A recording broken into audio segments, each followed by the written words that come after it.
Do you think money is fixing this problem? Because this is what Mayor Adams said. For each family seeking asylum through the city's care, we spend an average of $383 per night to provide shelter, food, medical care, and social services. With more than 57,300 individuals currently in our care, on an average night, it amounts to 9.8 million a day, almost 300 million a month, and nearly 3.6 billion a year. So does it seem like it's throwing money at a problem that you're saying is not getting fixed and is unsustainable?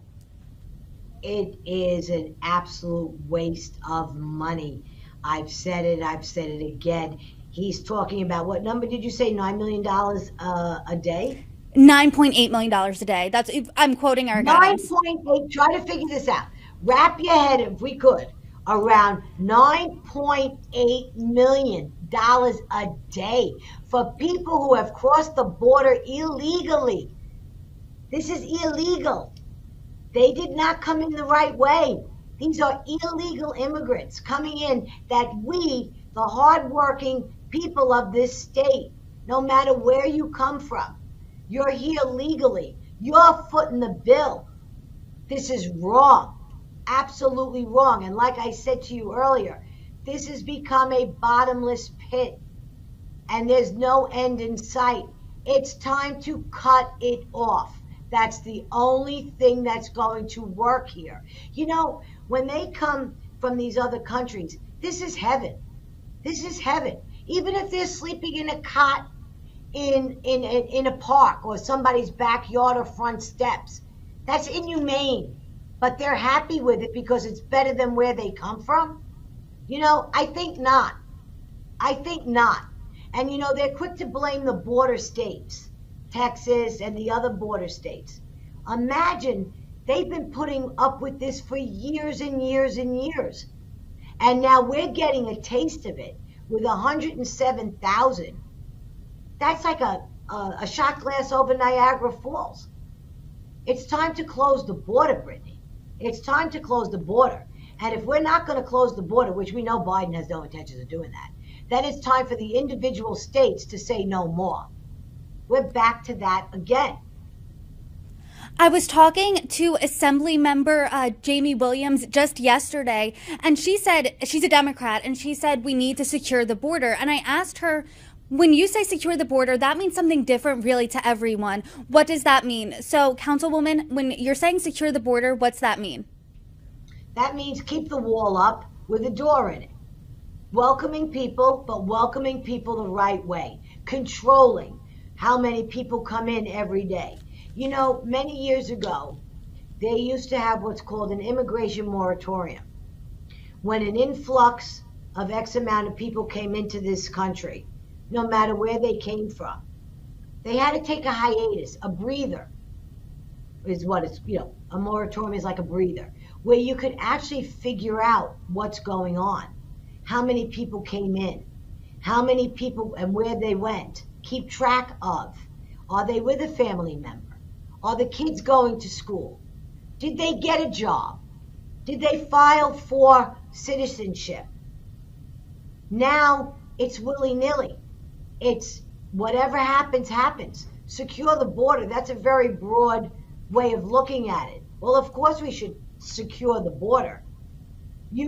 How do you secure the border?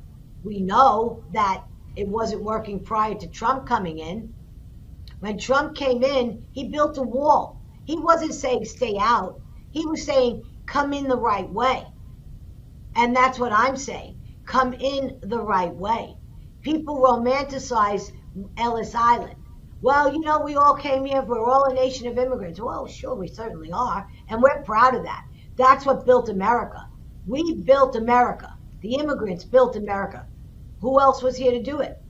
So whether you came by boat back in the day, when you got to Ellis Island, what happened at Ellis Island? You were put into pens. People were separated. They were separated if they had an earache. They were separated if they had a bad cold. They had any kind of thing, anything that was wrong with them. They had to be sponsored by a family member. They had to go to work. Nothing was handed to them for free. And if you were sick, if you so much as had an earache or a sore throat or a cold that they couldn't cure in X amount of time, guess what happened to you? You went on a boat and you had to go back home. Now they're talking about COVID. They're talking about COVID here again. Look at what we're letting in over the border with no checks, no medical exams, no nothing. We got almost 20,000 kids entering our New York City school system in 10 days. 20,000, close to 20,000 kids. And they're talking about COVID. These kids aren't checked for anything.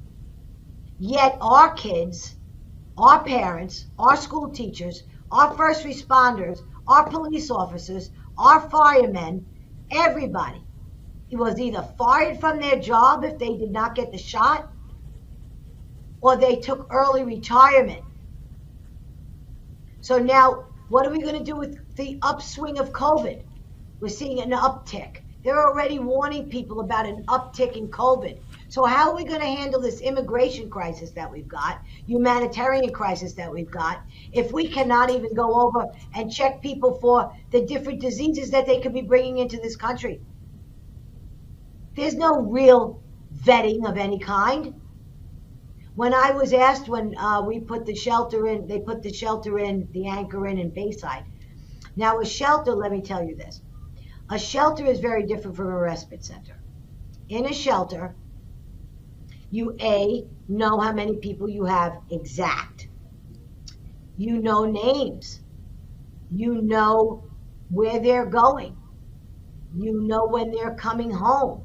They sign in, they sign out. They have a curfew. They have wands that they are gone over with to make sure they're not carrying any sort of weapons.